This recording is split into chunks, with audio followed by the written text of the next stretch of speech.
Hello friends, welcome to my channel. Winter special રેસિપીમાં winter ચાલુ થાય એટલે આપણે રીંગણનો ઓળો કાં તો રીંગણનું ભરથું બનાવતા હોઈએ છીએ. પણ રીંગણ શેકવાનો તો ઘણો કંટાળો આવે અને જો તમે રીંગણને બાફી દો તો રીંગણ પાણી ફીકા થઈ જાય છે. જે બહાર જેવો સ્મોકી ટેસ્ટમાં જે રીંગણનું ભરથું બનવું જોઈએ એવું ઘરે બનતું જ નથી. તો આજે ફ્રેન્ડ્સ હું તમારી સાથે ના રીંગણ બાફવાના કે રીંગણ શેકવાના તો બી એટલું જ ડિલિશિયસ ભરથાની રેસીપી શેર કરવાની છું. તો ફ્રેન્ડ્સ, આ છે આપણા ભરથું બનાવવાના બેઝિક ઇન્ગ્રીડિયન્ટ્સ. તો એના માટે હું ભરથાનો રીંગણનો યુઝ નહીં કરતી કારણ કે એમાં બહુ જ બિયા હોય છે. એટલે હું આ રીતના જે આપણા મોટી સાઇઝના જે રીંગણ મળતા હોય છે જે આપણે શાકમાં યુઝ કરીએ છીએ એ રીંગણ લઉં છું. એ રીંગણને આ રીતે ડીટાનો ભાગ કટ કરી લઈશ અને એને છોલી લઈશ.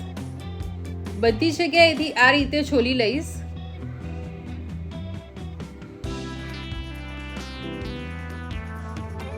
તમે એની જગ્યાએ તમે જો ભરથાના રીંગણ લો તો બી આ સેમ પ્રોસેસ કરવાની રહેશે.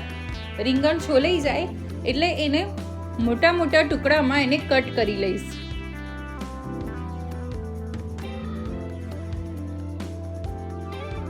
તમે જોઈ શકો છો ફ્રેન્ડ્સ કે એને મોટા મોટા ટુકડામાં કટ કરી લીધું છે અને એ રીતે હું બધા રીંગણને કટ કરી લઉં છું.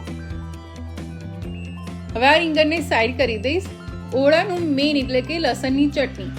એના માટે આપણે 7 થી 8 કળી લસણમાં 2 ચમચી જેટલું કાશ્મીરી મરચું એડ કરી અને મેં સરસ એવી વાટીને ચટણી તૈયાર કરી લેવાની છે. આ રીતની સરસ એવી લસણની ચટણી રેડી થઈ ગઈ છે. તમે ફ્રેન્ડ્સ જોઈ શકો છો. આ ચટણીથી ઓળામાં ટેસ્ટ બહુ સરસ આવે છે. હવે આપણે તેલ લઈશું.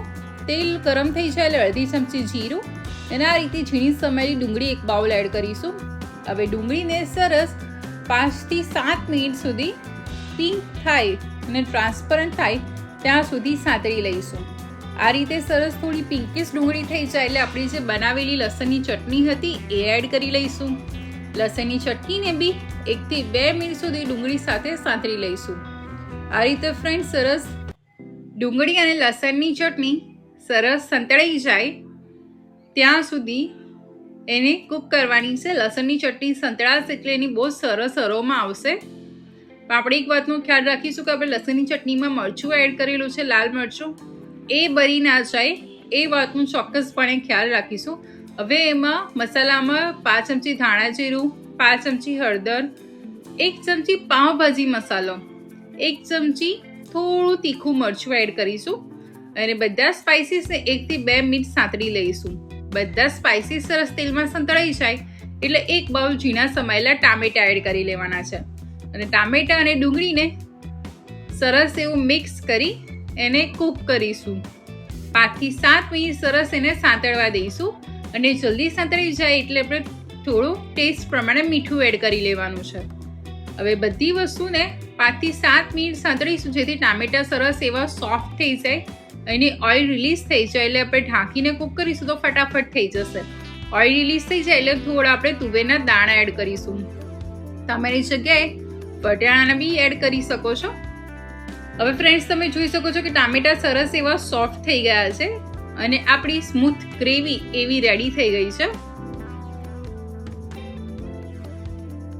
હવે ફ્રેન્ડ્સ, આ રીતની સરસ ઓઇલ રિલીઝ થઈ જાય એવી ગ્રેવી રેડી થઈ જાય એટલે આપણે જે રીંગણ સમાયેલા હતા એ એડ કરી દઈશું અને રીંગણ અને ગ્રેવીને બરાબર મિક્સ કરી લઈશું.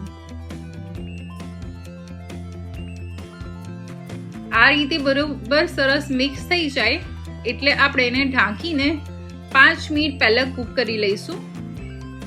5 મિનિટ બાદ તમે જોઈ શકો છો કે રીંગણ થોડા ઘણા સોફ્ટ થયા છે એટલે અગેન એને મિક્સ કરી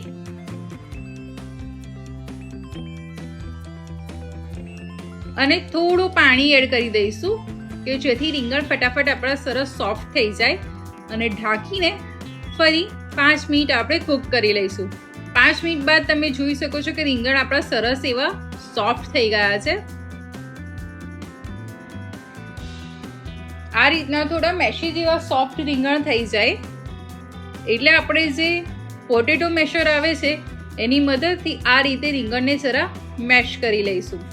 આ રીતે મેશ કરીશું એટલે આપણે જે રીંગણને શેકીને બાદ જે મેશ કરેલું ટેક્સચર હોય છે એ ટેક્સચર આપણને શેક્યા વગર કે બાફ્યા વગર પણ મેશ કરવાથી મળી જશે. તમે ફ્રેન્ડ્સ જોઈ શકો છો કે મેં રીંગણને સરસ મેશ કરી લીધા છે. તમને એકદમ સ્મૂથ પેસ્ટ ગમતી હોય રીંગણની તો હજી તમે મેશ કરી શકો છો, ને આ રીતની રેસ્ટોરન્ટ સ્ટાઇલ પેસ્ટ ગમતી હોય તો તમે એ રીતે બી મેશ કરી શકો છો. તો ફ્રેન્ડ્સ, આપણું રીંગણ શેક્યા વગર કે બાફ્યા વગર રીંગણનું ભરથું કે રીંગણનો ઓળો રેડી થઈ ગયો છે. મેં એને ગરમા ગરમ ફૂલેલા રોટલા, ડુંગળી, લીલા મરચાં અને ગોળને તો કેવી રીતે ભૂલાય એની સાથે મેં સર્વ કર્યું છે. તો તમે બી વિન્ટરમાં આ રીતે રીંગણ શેક્યા કે બાફ્યા વગર રીંગણનો ઓળો બનાવી જુઓ. ખરેખર ખૂબ જ ટેસ્ટી બને છે. અને કેવો બને મને કોમેન્ટમાં જણાવજો. આવી બીજી રેસીપી સાથે ફરી મળીશ. Good bye.